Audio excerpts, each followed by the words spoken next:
Friends, in the heart of Mumbai, one of India's most expensive and elite neighborhoods called Malabar Hill, stands a grand mansion worth hundreds of crores of Indian rupees today. But what makes this house truly special is not just its luxury or location.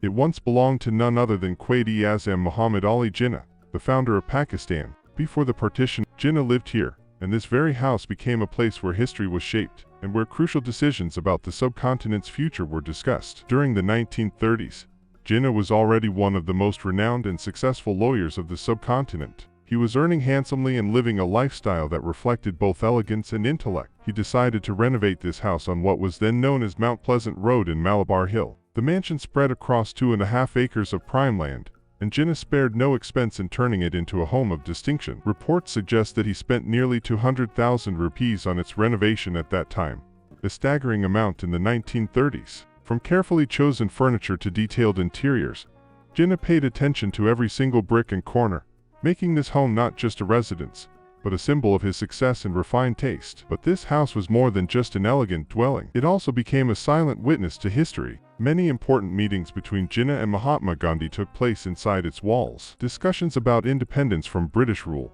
and the future of the subcontinent were carried out here. Some historians even believe that the earliest talks about a separate homeland for Muslims, the vision that later became Pakistan, were first articulated in this very house. For Jinnah, it was not only his personal residence, but also a place where destiny was shaped. Jinnah loved this house deeply. It was here that he also experienced moments of personal life, including his marriage. When the partition took place, the story of this house turned into a painful and controversial saga. As millions of families migrated across the borders, leaving behind homes, businesses, and properties, Jinnah too had to leave this beloved mansion. His daughter, Dina Wadia, who stayed back in India, later tried to claim ownership through the courts. However, in 1949, the Indian government took control of properties left behind by those who had migrated to Pakistan, classifying them as evacuee properties.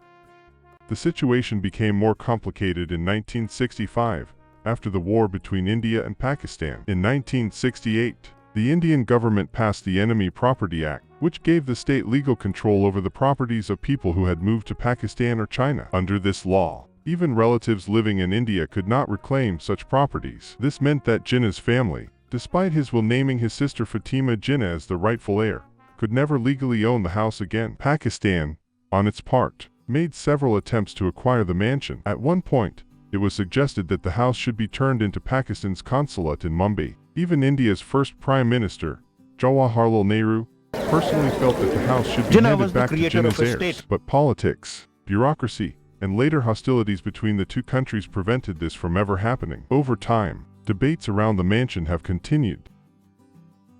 Some Indian politicians even campaigned for its demolition. One well-known businessman and politician, Mangal Ladha, strongly pushed for the house to be brought down, calling it the property of an enemy. Yet, voices have also been raised reminding people that a house cannot be an enemy.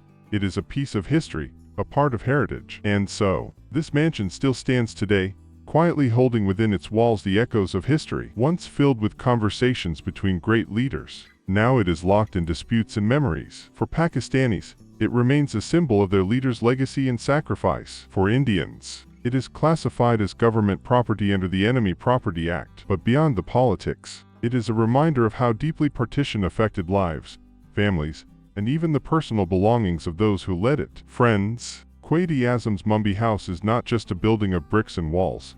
It is a monument to a time of struggle, vision, and leadership. It tells the story of a man who gave up everything, even his beloved home, for the dream of a separate homeland. And even today, standing tall in Malabar Hill, it continues to silently narrate the untold chapters of our shared history.